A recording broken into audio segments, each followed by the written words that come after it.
What is good? It is 2024 fantasy football rookie mock draft time. Fantasy football drafts are heating up, and with that comes your rookie mocks. The NFL draft is just over a week away. It is time to get you ready for your rookie mocks. The news this last week or so, NFL is in love with these quarterbacks. This JJ McCarthy, Bo Nix, or is there another quarterback that jumps into the first round? And then that make it happen into your rookie mock. Are they moving up in your rookie mock? Welcome to Club Fantasy FFL. Welcome, Mocking with the Stars.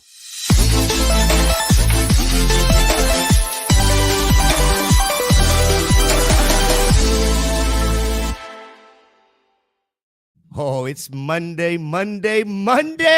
Mock Draft Monday right here on Club Fantasy FFL. Welcome back to Mocking with the Stars. My guy, Chris Battlestyle at FF Chris B over there on Twitter is back from running the streets of Canada. Welcome back, buddy. Welcome back. Thanks for having me, man. These Canada streets are hot.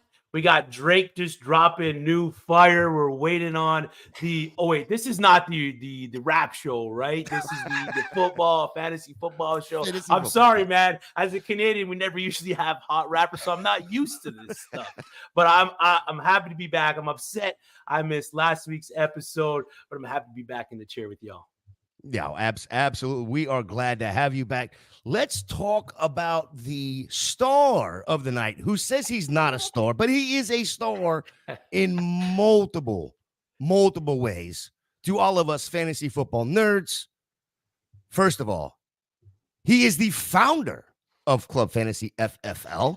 He's the co-founder of the Women of Fantasy Football.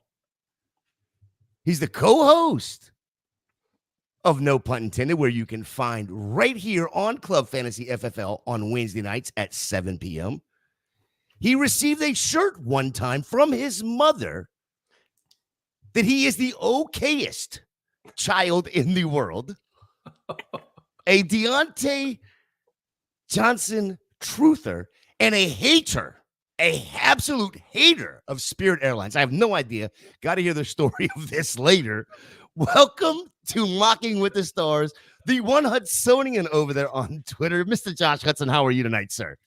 And it's the world's okayest son, okay? That's what the T-shirt says. You should absolutely be wearing that shirt every time you're on camera, period, the end. Appreciate you guys having me. I'm apologizing ahead of time for bringing down your ratings because I certainly am no star, I promise you. Well, you know, we all have a dip in our roller coaster throughout life. So that's okay. Just tell me you couldn't get a bigger guest. I'll survive. No, I could have. I could have. I could have. I had somebody that wanted to bump you, and I was like, no, I can't bump him. He's the boss. You should have let him. I should have let him. Hey, man, quick thing before we get to the mock tonight. Devontae Smith, fifth-year option picked up and extended 3 years, $75 million under contract till 2028. Josh, thoughts? I know you're an Eagle fan, so what's your immediate thoughts on this? This is what us Eagles fans refer to as Howie season. Our offense is locked up for the next 3 years at minimum. I mean, look, Devonta Smith's a star, dude. Like he doesn't need AJ Brown to be really good. He's already really good. It just helps that AJ Brown is there. And now you add Saquon to the mix. They still have one of the top 5 offensive lines in football. We know what Jalen Hurts is capable of. I mean, everything is set up for Jalen Hurts and this Eagles offense to succeed. So I'm all about it. Rome Boys Robbie popping into the chat here. The Drake, this was amazing to start off the night. Hey, tonight we're going to get into a rookie mock 4-round Superflex half-point tight end premium. We're going to fire this board up right here. Get everybody going. We're going to start the draft as soon as I get over here and click start the draft. Okay. And that didn't work out very well, did it? We are started. Get full. And I was about to say, you minimized the hell out of that. Yeah, I did. You know, some people are wild. Like me. I am just wild. get off of that screen, get back over here. Are we back yet? Yeah, we're live. Caleb Williams went 101. Josh is on the clock. Josh with Williams there. Are you going QB with the 102 or are you going with the wide receiver right away? So I specifically took the 102 in this draft because I have an upcoming rookie mock or a rookie draft in one of my Superflex leagues where I have both the 102, the 103, the 108, and the 110. And it's a team where I'm pretty loaded at quarterback. Like I have CJ Stroud and Joe Burrow. And because it's only a 10-team league, I don't feel the need to really be like, all right, I have to get that third quarterback, right? Like the team that finished second in that league literally had Josh Allen at quarterback, and that was it. So I'm like, you know what? I think I can make do with Stroud and Burrow if I really want to load up on the position somewhere else. I don't know why that just went on auto pick, but okay, sure. Anyway, Is that who you were going to take there was Harrison? That's what I was going to take was Harrison. I had him queued up for a reason. But yeah, to me, it's just kind of, I want the talent right there. And I think with Daniels for as much hype as he gets because of the rushing floor, I'm not 100% convinced he is a great quarterback. And again, that's no slight on him. It's not to say that he can't develop into one. There's been plenty of quarterbacks that have come into this league that truly sucked their first couple of years. And then in year 3 and 4 is where they elevated. But to me, it all depends on where he gets drafted at that point, because we've seen way too many times these teams come through and draft a quarterback, but then don't have a plan in place to actually put in the time to develop them. So am I convinced that Washington is going to be that team? I don't know. They haven't really developed anybody else. And the one that they did, Kirk Cousins, they let him leave. I understand now it's obviously a new ownership team, new GM, new head coach, all that good stuff. Patriots, that team is a freaking dumpster fire. You can put Joe Montana as the quarterback of that team right now, and he'd be a 4-13 team. Like, it is so bad. So I don't really trust any quarterback going there to truly develop. Then you look at Minnesota, I think is a pretty solid situation. But I think to move up to where they need to move up, they're going to struggle because they have to give up so many assets, and that defense is pretty depleted. And they still can use a little bit of offensive line help. Their running back situation is kind of like throwing wet paper towels at a wall to see what sticks. Like there's a lot that's kind of going on there. And to me right now, and this, I would not have said this a year ago, the safest like quarterback needy team right now, it's the Bears. So that's why I like at the 102 in a super flex, if it's not Caleb Williams, I'm fine going with the rest of the skill position players. Yeah, and the Daniels thing for me is he's gotta end up on a team where they're going to utilize his assets, and a big part of his assets is pushing the ball downfield. If you look at the years prior to his Heisman year, his ADOT was lower, drastically lower compared to what it was last year, especially when it came to pushing the ball 20 yards or more. And that's the step that he took that really elevated his game. So if he ends up on the Patriots, like you said, I'm not liking it, because do they have that alpha wide receiver or possibly 2 wide receivers that can push the ball downfield? They got Tyquan Thornton there as their speed guy. I don't really love it. They got Pop Douglas there, not really the guy that's going to stretch the field. And Juju Smith-Schuster is just going to be good at the short stuff, no pun intended there. But for me, with Jaden Daniels, even if he goes to Washington, the offensive line is so bad there that he's going to struggle. And is that offensive scheme with Kingsbury going to be able to develop that quarterback, that young quarterback? We've seen him do it with some of these younger guys, But just that whole situation in Washington, it just seems like such a patched together front office. We know they wanted Ben Johnson. They've reached out to Bill Belichick before they hired Dan Quinn.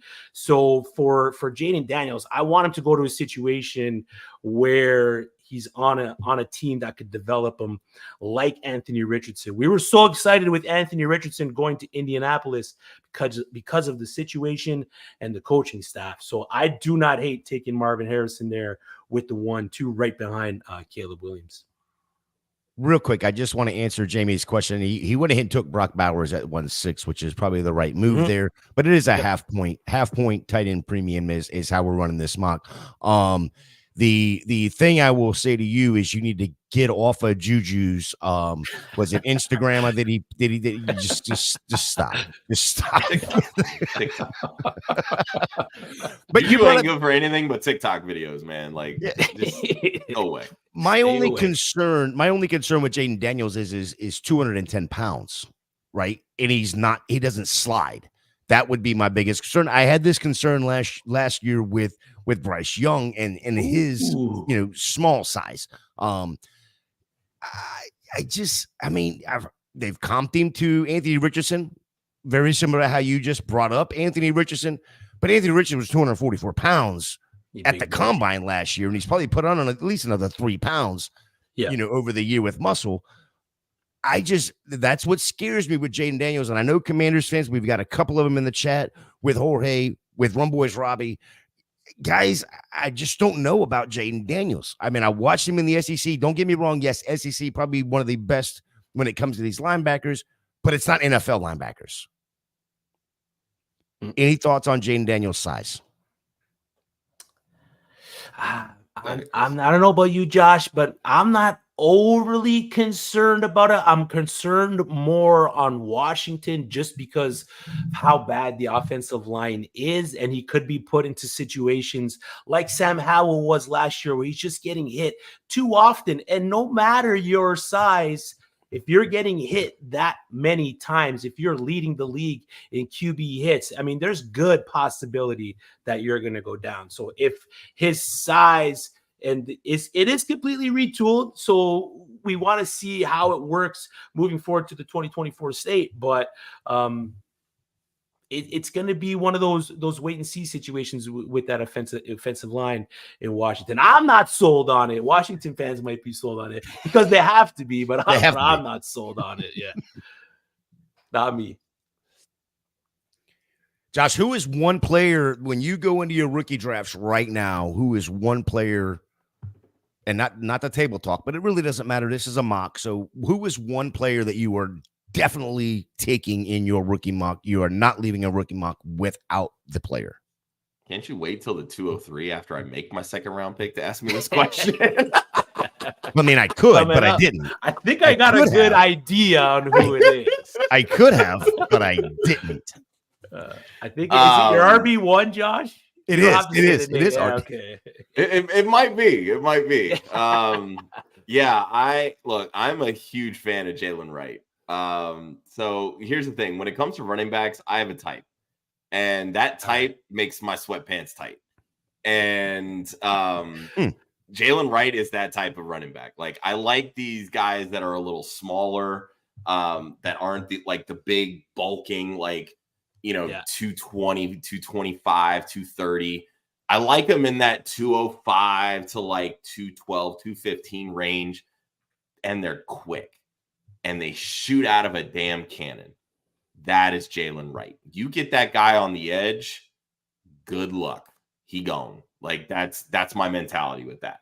And let me make this pick really quick. Because go ahead and get my guy right now. But yeah, and even if he ends up in a committee, that's fine. Like, when you have a guy that can get to the edge the way that he can, and when he's in the open field, he's just so hard to tackle. Like, when I look at guys like Jamal Charles, Brian Westbrook, LaShawn McCoy, Chris Johnson, like those types of players, like, I love those guys. And they were fine with 170 carries in a season because they're high efficiency, right? Jalen Wright has that ability, in my opinion. So to me, there's some of these backs that are in this class that unless they have that 3-down workload, they're going to be very difficult to be valuable fantasy assets. Somebody like Jalen Wright has that ability, especially if he learns how to pass protect, because if he learns how to pass protect, it's wheels up because he's never coming off the field at that point. Yeah, I just want to go back real quick to Jorge's question here for fantasy purposes. If he throws deep and rushes a lot, Jorge's going to be happy. How does he comp in size to Kyler coming into the draft? Well, Pro Football Reference right now, Kyler Murray is 5'10", 207. So, whatever, 5 inches shorter, 3 pounds lighter for Kyler Murray. I get it, but right? it's still they're very different players. They're completely different players. So, the thing with Jaden Daniels that bugs me is that I've seen comps to Jalen Hurts, and it makes zero sense to me because they're two completely different players. When you look at play style, Jaden Daniels is Lamar Jackson that was willing to throw early in his career. That's what I look at when I see Jaden Daniels. Now, you can argue whether the accuracy is there the way that it took a while for Lamar Jackson to develop said accuracy. But in terms of build and play style, he is so much more comparable to Lamar Jackson, in my opinion. And that's why the size doesn't bug me any, because Lamar came into the league about 207, 210. He's over about 220 now. These guys can put on weight, right? And that's a big difference to me when you look at an Anthony Richardson, who's 244 pounds, right? Because those guys have the Superman mentality in their head. Oh, I'm that big. You can't take me down, and I'm going to lower my shoulder, right? You can't have that mentality ever as a quarterback because all of those hits will take your toll, whether they're 235, 240, or whether you're 205, 210, 215, right? Yep. So as long as Jaden Daniels, regardless of whether he puts on weight or not, as long as he just learns to be look, I've got to get down, I've got to get out of bounds, whatever it may be. If he's not seeking out contact, his rushing will be a glowing endorsement of his fantasy prospects going forward. Yeah, and that was my concern, is that I have not seen him make the effort to slide, and I've seen him seek out the contact. That's the concern when he gets to the next level for me. But I'm 100%. Let me run through this first round right quick. At the 101, of course, Caleb Williams, Marvin Harrison Jr. at the 1-2 with Josh Hudson right there. Jaden Daniels going 1-3. Malik Neighbors, Drake May, Brock Bowers, Rome Odunze, Bo Nix, a little surprising jumping at the 1-8 there. Xavier Worthy, Adonai Mitchell, Brian Thomas, and then JJ McCarthy, which Rumble Rocky was I think he was a little happy he got JJ McCarthy there at 1. Look, I'm not the biggest JJ McCarthy fan, and I would be doing backflips if I got him at 112 in a rookie. Yeah, I was, absolutely. And that's what I was going to ask you. I mean, this is a Superflex mock. Are you surprised that they were spread out the way they were, or is this what you expect to see, Josh, when it comes to your rookie mock, seeing these wide receivers jump in there and then maybe somewhat pushing the quarterback back a little bit outside of the top 3? I mean, it doesn't surprise me at all, just because I feel like you have a pretty clear top 3 when it comes to the quarterbacks, right? It's Williams, it's Daniels, it's Drake May. And then everybody from there, it's a toss-up, right? It's going to be very landing spot dependent. Let's all the mocks right now have a quarterback going to Minnesota. They've armed themselves with the second first-round pick.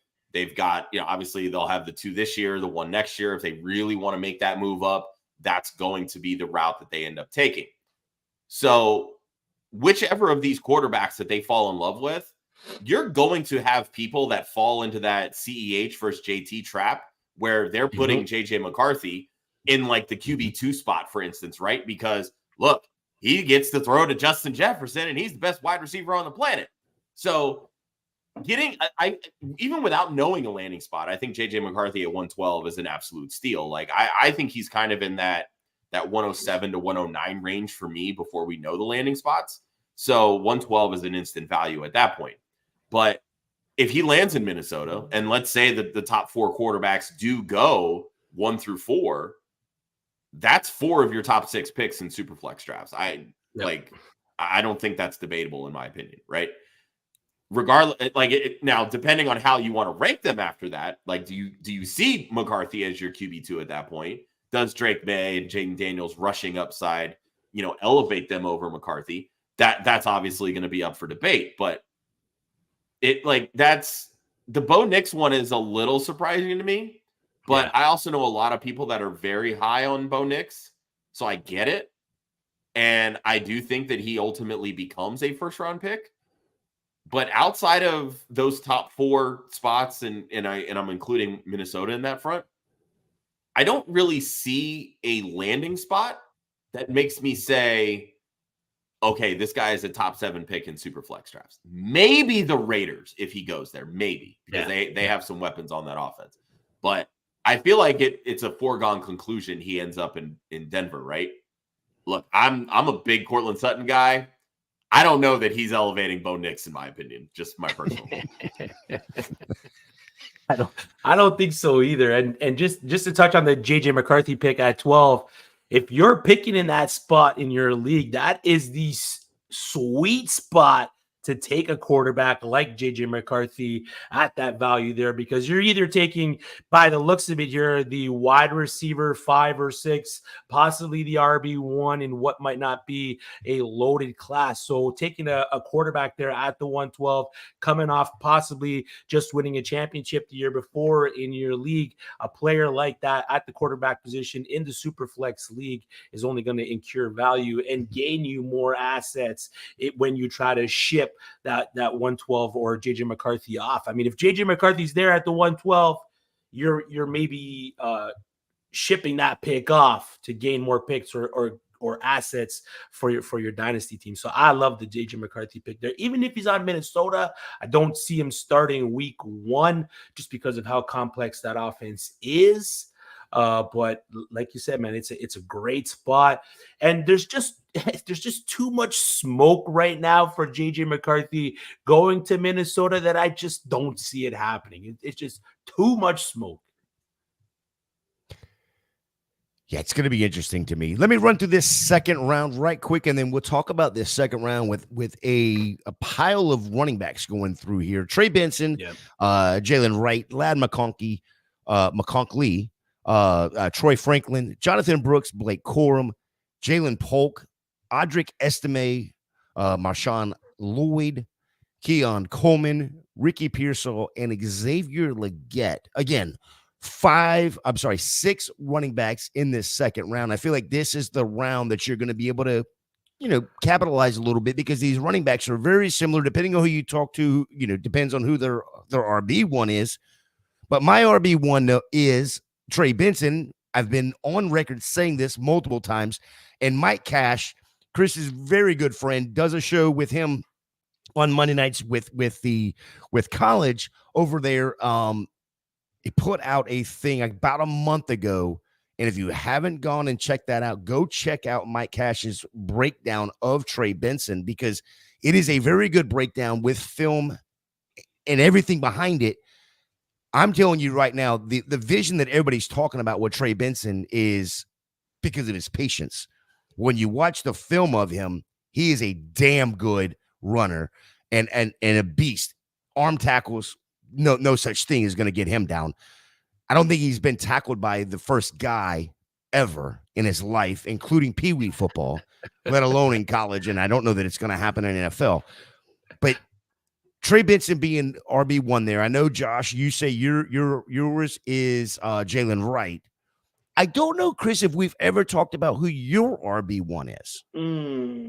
I've mixed up my RB1 so much in this process. I just can't put my finger on a guy. There's 3 that I really like in Benson, Brooks, and Braylon Allen. All 3 guys do things differently in their games. If I had to put one guy at the top right now, I'm probably putting Benson, as much as I want to put Brooks there, Brooks's injury might lead him to miss the first part of the season. So if I'm looking for that instant gratification in my draft pick, I'm gonna go a Benson there as the RB1.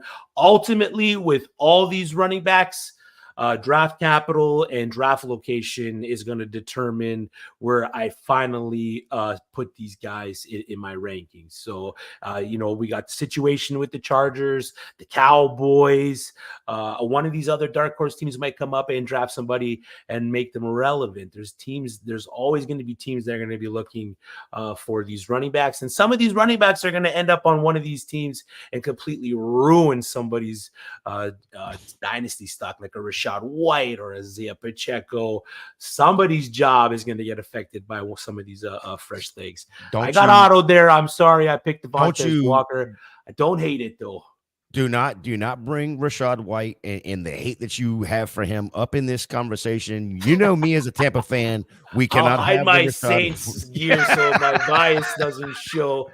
You just want us to trade him so you can have him behind Alvin Kamara. I get it. I understand. Don't ask me about Rashad White then. Oh, my Josh Lord. Are on the same level, it seems, Josh. Yeah. Well, haters going to hate.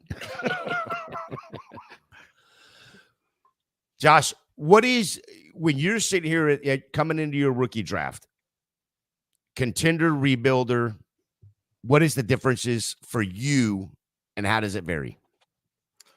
Varies quite a bit, honestly. So if I'm a contender, I'm probably not having many, if any, first or second round picks. Let's be real here. If you're contending and you actually have those picks, then you didn't do enough to compete to actually win, is just my personal opinion. But in the event that I actually do have some of those picks, what I'm looking for is more immediate contribution. And it's not because I'm trying to draft need over talent. What I mean by this is Dynasty is like a stock market, right? You're trying to catch the ebbs and flows. So if you think that there's somebody that can immediately produce out of the gate, you're likely not the only one that's thinking that. Mm-hmm.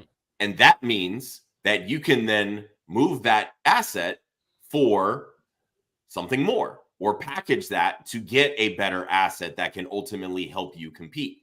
Now, if you end up holding them and they pop, they're probably worth even more than you initially thought, right? So those are the types of players that I like to target with some of these earlier round picks if I'm a contender. Now, if I'm a rebuilder, it's the complete opposite. I only want talent because talent will typically stick through somebody's value through about 2 years, or their draft stock or their draft capital that's attached to them will, people will still buy into it unless you're Kadarius Toney.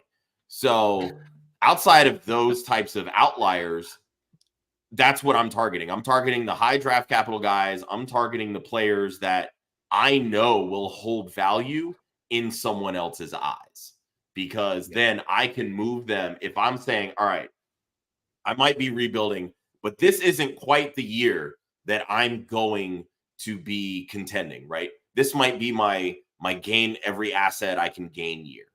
And then the next year is like, all right, this is my compete window. Let's try to move some of these assets, get some of these better players, et cetera, et cetera. However you need to attack your offseason, right? So that's kind of how I approach rookie drafts from a contending standpoint or a rebuilding standpoint. I like it. You're on mute, Gator. You're muted, Gator. You just once a show with you. Of course. It's gotta be. At least I did it now before the draft was over, not later. Do you look at it any different, Chris? Do you have anything to add to that? Because I think there's, playing. Josh is over here playing checkers. I mean chess, not checkers right now. Chinese checkers. Not just the hat rack, buddy. It's not just the hat rack. No, I agree. You saw my reaction there. As soon as he said, if you are a competing team, there's no way you should be holding these early draft capital assets. And if you do, it's most likely out of moves that you've made post-championship run.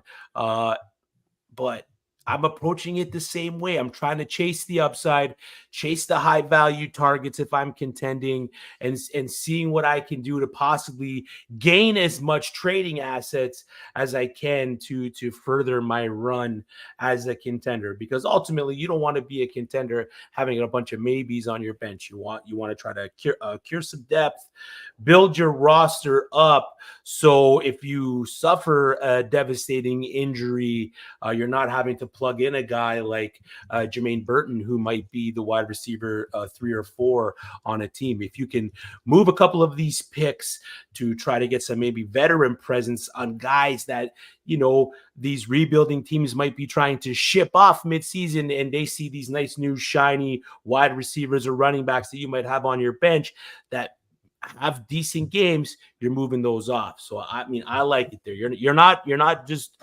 drafting the draft when you're a contender. You try to be strategic about it and try to chase the upside. Yeah, 100%. I agree with both of you guys there. Real quick, if you are not subscribed already to Club Fantasy FFL, please make that happen tonight. That would be awesome. We are well on our way to 1,000 subscribers, and we can only do that with your help. Also, if you haven't already hit the thumbs up button, why? I mean, we got the one Hudsonian here, and then Chris and I are here, like we are every week. But we bring on these guests for you to learn. Great heads up there with the brain himself, the Hudsonian, on why you are not contending because you hold these 101s, these 102s. Get rid of those and move on to get you some players. Get through this third round right quick. Michael Penix. We had Braylon Allen. Nice pick there with, and even Jorge brought that up. The dichotomy between the two running backs for you, Josh. I like it. Braylon Allen. Then we had Roman Wilson, Malachi Corley, Devontae Walker, Javon Brooks or Baker rather. Dylan Lobb, which he's been moving up the board a little bit here lately. Bucky Irvin, Jeremiah Burton, Tre'Davion Sanders, a second tight end off the board. Even in the tight end premium, I'm a little surprised that we've only had the two tight ends. I know we'll have another one here in this next pick. Jalen McMillan, which we'll talk about here in a little bit, and then Ray Davis to round out the third round. And listen, I'm getting, because of JT, I'm starting to buy into the Ray Davis thing. Josh, do you have anything about Ray Davis?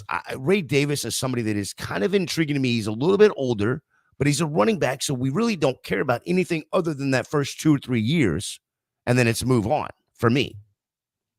Yeah, he old. That's really all I got to say. But I think he's really just a running back that is going to be very draft capital dependent. So yeah, you guys know I'm not the biggest college scout. I don't dive too much into a lot of these players. I kind of go off of what a lot of people tell me and what I've heard. And we had Jagger May from Football Guys on our running back Stars of Tomorrow preview show. And he talked a little bit about Ray Davis. I mean, at the end of the day, the dude's a dog. Like, he's going to get carries. He's going to get the yards. He's going to grind it out. But dude's 24 years old. Like, you're looking at, he's playing an uphill battle regardless of how you slice it. So I look at him more as like a 4th, 5th round guy. 312 I think is fine value for that, especially not knowing draft capital, but just knowing the type of profile that exists with him versus some of these other guys. That's kind of where I have my thumbprint on Ray Davis. Yeah, Chris, and Robbie's been nailing it in the chat. Dude's a stud. Was a stud, absolute stud at Kentucky. He mentioned his stat box yards per carry rate there, 5.5 yards against a 65% loaded box. That is just, not really something you see too often from the running backs. But if, again, like Josh mentioned, the situation is going to determine Ray Davis's value. where he's there with the running backs that were still left on the board, I possibly shift to maybe the little bit more speedy guy, the guy that we know that can catch the ball, and a Will Shipley guy late in the draft. I think I'm reaching up for Will Shipley quite a bit if I'm at the top end of the mid-third round. I like his profile. He's a speedy dude out of Clemson. He hasn't been getting a lot of draft profiles on him just because, he wasn't really there at the combine. He did have a good pro day there at Clemson, but just a guy that's going to be that do-it-all. And if I'm reaching this late in drafts, I want the guy that can pass catch and have the ability to pass catch. Not saying that Ray Davis can't do it. We have seen a little bit of it there at Kentucky, but for me, if I'm taking a running back this late, I'm gonna go for the guy that can do it all and create possibilities for him to be on the field for 3 downs. And like Josh said, Ray Davis can do that, but it's going to be draft situation dependent for me. Yeah, I'm going to steal a line from our Mock It Like It's Hot crew. When we look at these drafts, this is just a learning, trying to figure out where people are landing, where people are being valued. This is not a win a draft, lose the draft kind of a thing right here. But I do want to ask, all of a sudden now we're seeing this tight end, not really a run, but we had one tight end go off in the first round and the first 6 picks, and now we've had 3 of them go off in the last 7 or 8 picks, coming up to the end of the round, or into the draft rather, with Sanders, Sinnott, and all. Josh, when you're looking at these tight ends, do you tend to target the freak athlete, or is it over a dime a dozen inline blocking tight end just going to throw a dart throw here? So I'm pretty notorious in my rookie drafts for taking a lot of dart throws on tight ends in the later rounds. And the biggest reason is kind of what I talked about a little bit previously. You're looking for assets that can pop, right? Anytime a tight end has a top 12 week, the fantasy community starts calling shots every single time. It never fails because there aren't any good tight ends. There's like 5, right? Yeah. So anytime they can stake their claim to the next big thing, their value shoots through the roof. So I have zero problem putting all of my chips at the end of my bench on potential breakout tight ends. And more to the point, especially those that you might think are the quote inline blocking tight ends, because if you bypass those guys, you probably missed out on Dalton Schultz, because that was his profile coming into the league, right? He was a guy that would get on the field early because he could block. And then you started to see the receiving work because he fell into an offense that was perfectly fine targeting him. If you are going through and betting on the uber athletic freak talent at tight end that get drafted in the 3rd, 4th, 5th, 6th, 7th round, odds are they're going to fall flat on their face because offensive coordinators just don't know how to scheme these guys open. Because they don't block, they need to be schemed the football. They're not going to do that for a tight end. They're going to do it for other positions. They won't do it for a rookie tight end. So to me, those end up as like, quote unquote wasted picks in a way. Like I love Theo Johnson from an athletic perspective. I think to me, he's just the second coming of Mike Gesicki, and maybe that's a lazy comp because they both came from Penn State, but that's kind of the same profile, right? They're big, they're athletic, they can do so many good things with the football in their hands, but they don't do anything else. So unless he falls into the right situation, you're looking at maybe a 6-year breakout on a 2nd or 3rd team, because that's the profile, right? Yep. And I think even with the tight end premium on this draft, I think we're just realizing one pretty common theme. This tight end class is pretty ass. Not going to lie. Outside of Brock Bowers, there ain't much else. Yeah, it seems like that way. It's the same song, New Year. Yep. With the tight ends, right? Yep. Yeah, I mean, I'm in that boat as well. There's going to be guys that the NFL is going to like, the good blockers, guys that can find the soft spots in the zones, guys that can get into the middle of the field and make plays here and there. But as fantasy assets, Josh hit it on the head, man. There's really only that one guy, and it's Brack. Everybody else is situationally based. Draft just wrapped up, so let me read this. Let me get off this this fourth round here. We had Brendan Rice, Jamari Trash. Trash, really? Don't do that to the guy, Gator. I'm sorry. I'm sorry. I had to pause just because I can't believe I did that. Like I said it out loud like that. Jamari Thrash, Will Shipley, Kamani. Is it Kamani Vidal? Kamani Vidal, yeah. Okay. Kamani Vidal, yeah. Ben Sinnott. That's your boy right there, Chris. Malik Washington, Spencer Rattler, Tyrone Tracy, Eric All, Luke McCaffrey, Jacob Crowling, and then Isaiah Davis to wrap up the draft. So I want to ask you this, Chris.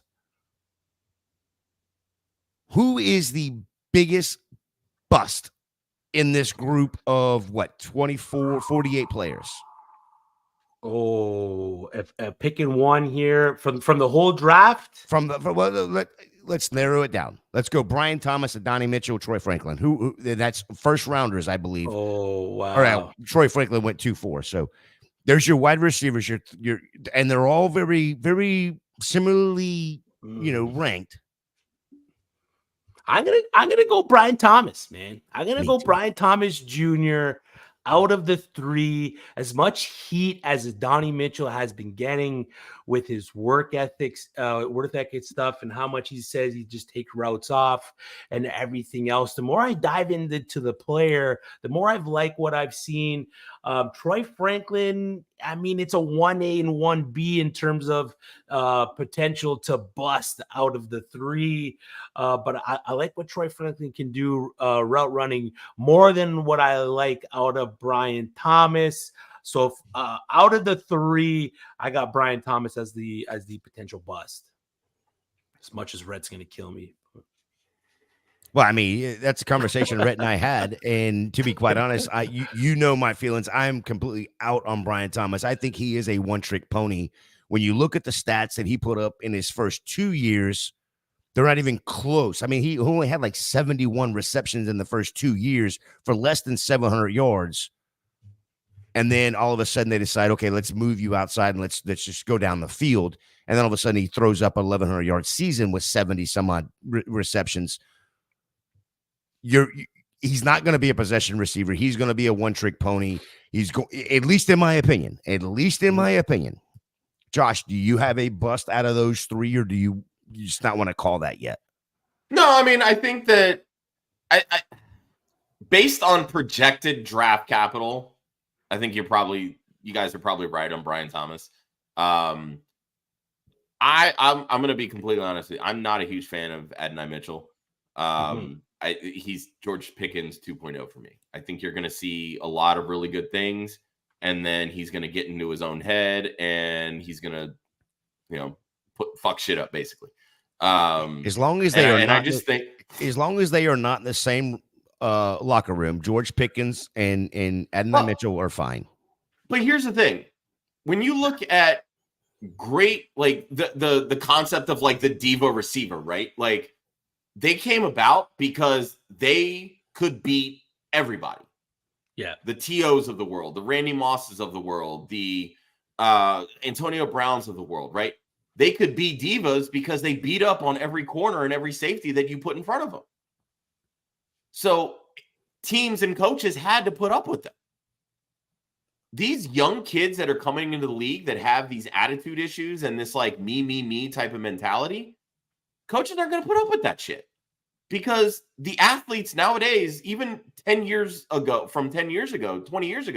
they're just better. Everybody runs a fucking 4.4 nowadays. Mm-hmm. And if you don't, well, you better be good at something else. So, like, and that's kind of my issue with Adonai Mitchell, is that he's just kind of like, I don't really like the athleticism, the traits, all that stuff is there, and I get it. But if you don't want to commit, if you don't want to be the hardest worker in the room, you're not going to win, plain and simple. So I think that, like, to really answer this question, to me, it's Adonai Mitchell, but I'm also not the biggest Troy Franklin fan. I think for what he is, he's good. But when you look at his size, the fact that he's almost 40 pounds lighter than Brian Thomas and Adonai Mitchell, and outside of that, their game styles are built fairly similarly. He's a true outlier here. Like, he's basically what everybody was saying that Devonta Smith was. So there's only one Devonta Smith. And the chances of that happening twice in 5 years, it seems really slim. But I also think that he's probably the guy of these three that gets the lowest draft capital. So I don't know that he's really a quote unquote bust in that tone of voice. Yeah, Calvin piping in saying that Xavier Worthy is going to be the guy we want at wide receiver 4 when we look back at this. Currently my wide receiver 4. Just putting it out there, Cal. Just putting it out there. Okay. Okay. But you know what? Just to touch on the wide receivers here before we move on, Gator, I think out of the top 3, landing spot is gonna come into a factor with a lot of these guys, more than we want to think right now. Everyone's in awe of this wide receiver class, saying how deep it is and the amount of talent that this class can produce. But I think landing spot is gonna play a lot into what these guys are gonna be able to do in the NFL. I think that's 100% accurate. To be outside of the Harris and the neighbors, and maybe a Dunze is probably, you probably put a Dunze in there as well, right? So you said the top 3? Dunze's top 3 for me, yeah. Yeah, so Xavier Worthy, Adonai Mitchell, Brian Thomas, Ladd McConkey, Troy Franklin, Jalen Polk, all of these other guys are all going to be landing spot dependent, is what you're saying. Yeah, I think out of all the wide receivers picked from second round on, to me, Pearsall is the guy that I think ends up creeping closer to the back end of the first round. Yeah, I've got. Since you brought him up, I will bring up the 2 things that I learned over this last week or so about Ricky Pearsall. Even being a Gator fan, even though he was at Arizona State when he transferred over, I love him as a player. I think he's got stickum on his regular hand. I think he came out of the womb with stickum on his hands because he catches damn near everything. But to give a couple people credit, JJ Zacharias comped him to Jaden Reed in his rookie mock, or in his rookie guide. And then Matt Harmon over at Reception Perception said this was his favorite guy this year to chart. So if that doesn't tell you something about Ricky Pearsall, I think very high praise for Ricky Pearsall there. Josh, I know you haven't really dove into the rookies a ton. I know you, but these first 2 rounds, what player does not belong? Oh, Keon Coleman. That's like saying you're a 6'10" power forward and you average 4 rebounds a game. Like, the dude is like the worst 50-50 ball guy I've ever seen in my life. Terrible. It's a good thing Ryan Weiss lives up north, because he would. Oh, dude, we'll fight about this for days on end. That's fine. I really don't care. Like, that's honestly what makes our show fucking interesting. You listen, I love Ryan, but I think he is completely wrong when it comes to Keon Coleman. I don't care that he's 6'4", whatever. I've seen him drop too many damn balls. Yeah, Keon Coleman's going to be an interesting one. Like, I know everybody wants to, point out, like, while the 40 time was slow, he had a good gauntlet drill, blah blah blah. All right, cool. Now put a corner on him. Does he still do the same in that gauntlet drill? Like, that's kind of where I'm at. Like, he's a power forward that doesn't know how to box out and grab a rebound. That's what he is. Okay, I bring in the B-ball in. Okay, I like it. Chris, first 2 rounds. Who does not belong? For me, it's Audric Estime, running back out of Notre Dame. I think he's a fine and dandy 3rd to 4th round pick if you want to take him there. But with a guy like Braylon Allen there and some of the other wide receivers, maybe even Jatavion Sanders, Ben Sinnott in the tight end premium, I'm probably going somewhere else over Audric Esme. As good of a college running back as he was at the next level, I just see him as that goal line vulture, kind of Jamal Williams type of guy that's just gonna be that guy that falls into the end zone. So he's going to need a healthy amount of touchdowns to warrant second round draft capital there for rookie draft. So for me, it's Audric Estimate. What about you, Gator? Yeah, that's exactly where I was going because Braylon Allen was still on the board. I'm like, I don't know how he ended up, basically what, RB 6 picks before Braylon Allen. It was RB7. quite interesting. Mhm. Yeah, so that would be mine as well. I know I got on the sheet to recap the draft, but we can all see the draft. We know what's going on there. What I would like to do is, and this isn't on the sheet, but I do want to ask Chris this question. Who is one guy, whether they're in this third, fourth round here, or that they did not get drafted, that you're like, I need to let that people know.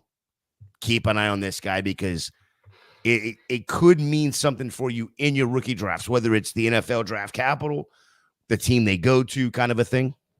Yeah, for me, it's Malik Washington, wide receiver from Virginia. The buzz that he's been getting in draft circles based on the player that he is, the route runner, high output guy.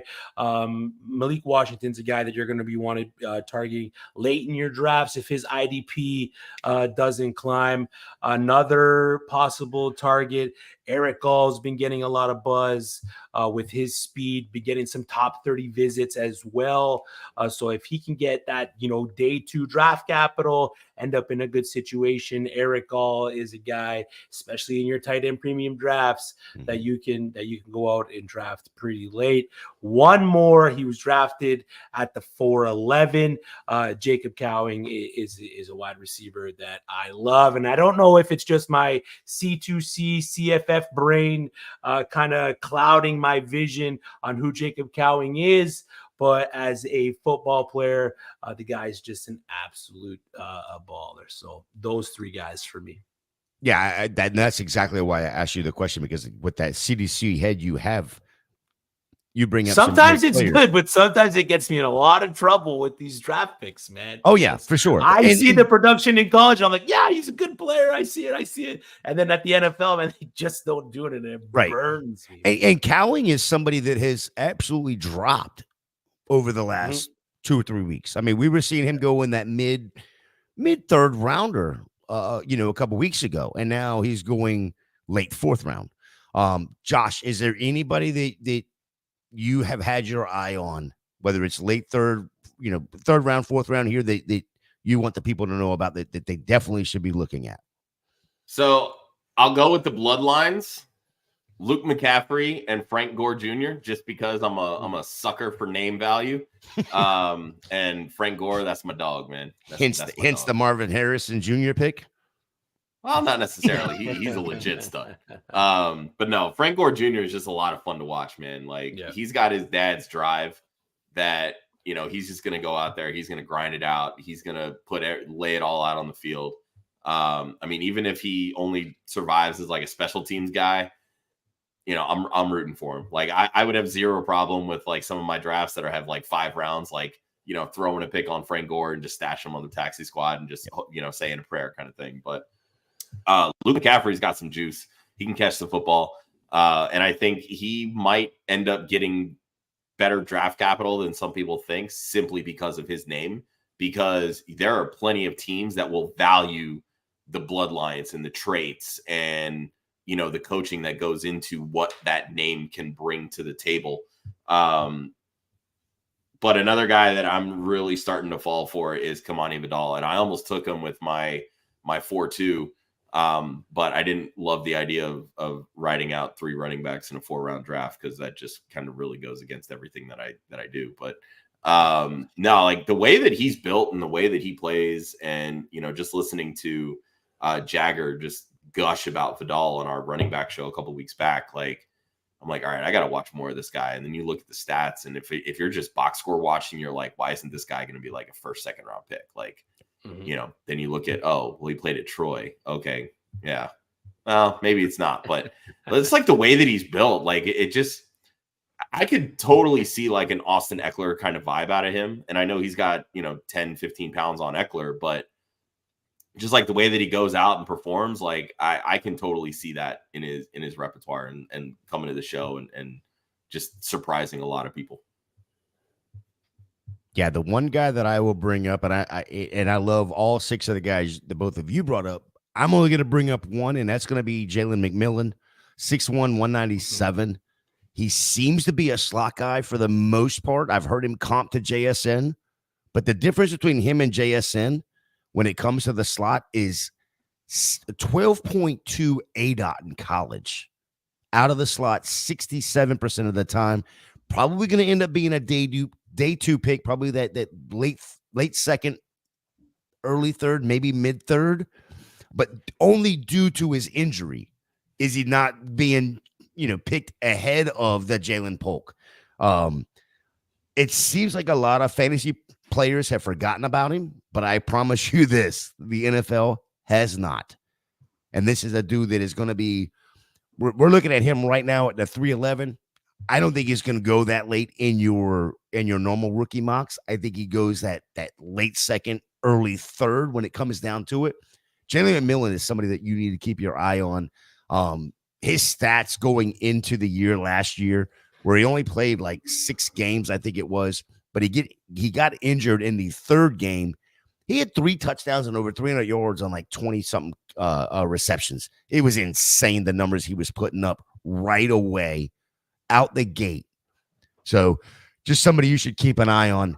Guys, anything else you want to talk about with this draft real quickly? Start with you, Josh. Oh, man. I feel like we really need to address the whole, Bo Nix going over JJ McCarthy. Yeah. Like that just really kind of. And the rule brought that up, and I did have it marked, and for some reason I guess with the chat popping off the way it got scrolled up a little bit, but yeah. So let's talk about it. We had 5 quarterbacks go in the first round: Caleb Williams, Jaden Daniels, Drake May. Then Bo Nix at 1-8, JJ McCarthy at 1-12. Josh, you wanted to bring it up. Let's talk about it. Yeah, like Bo it Nix just at 1-8. It just doesn't. It really does not sit with me. I don't get it. Like Bo Nix, like to me, his ceiling is Kirk Cousins. Like it's Brock Purdy. It's a dink and dunker. It's let your weapons do your work and be the type of game manager that helps a team win. Maybe not the most fantasy relevant type of quarterback, but could have a lot of NFL success, right? Mm-hmm. With JJ McCarthy, I think there's enough untapped potential that you kind of have to rank him ahead of Bo Nix, in my opinion, right? I mean, Chris, you obviously know these players way better than I do. Mm-hmm. Am I crazy for thinking that, or do I need to just go back and learn how to scout quarterbacks? No, you hit it on the head. When he made the Bo Nix pick, my thought was the only reasoning that he would be able to make that pick over JJ McCarthy is that he's projecting Bo Nix to possibly go in the first round and land in a situation where he's the instant starter, maybe a Denver or a Las Vegas. I mean, I really don't see Bo Nix ending up on Minnesota unless it's in the 2nd or 3rd round. But I mean, JJ McCarthy goes in the first. I don't think it matters where Bo Nix goes. I'm taking JJ McCarthy and the upside of JJ McCarthy over Bo Nix. I just found it interesting. You brought up not crazy at all. You brought up that that Bo Nix's ceiling could be a guy that the owner just came out and said he's got a blank check for, and Brock Purdy. I just, I mean, well, but that's what I'm getting at. Like, I know. And again, you're taking the weapons into account, right? Like, how often do we see Brock Purdy going out and winning football games. Like, we're putting the 49ers on Brock Purdy's back, and Brock Purdy is going to go win that football game. No, I guess, and it that rarely happens because Kyle Shanahan doesn't know how to call a game when he's losing. So maybe that's not any fault of Brock Purdy, but that's the point I'm getting at, right? Like, we've seen and I also put Kirk Cousins in this instance, right? We've seen Kirk Cousins say, "Look, I'm going to throw the damn football, and we're going to go win this fucking football game." It's just not going to happen on a Monday night, right? No Any prime other night time. it can happen. No prime time. So, like, and to me, that's the ceiling with Bo Nix. And that's why I say, like, every single mock, and we talked about this on our quarterback show.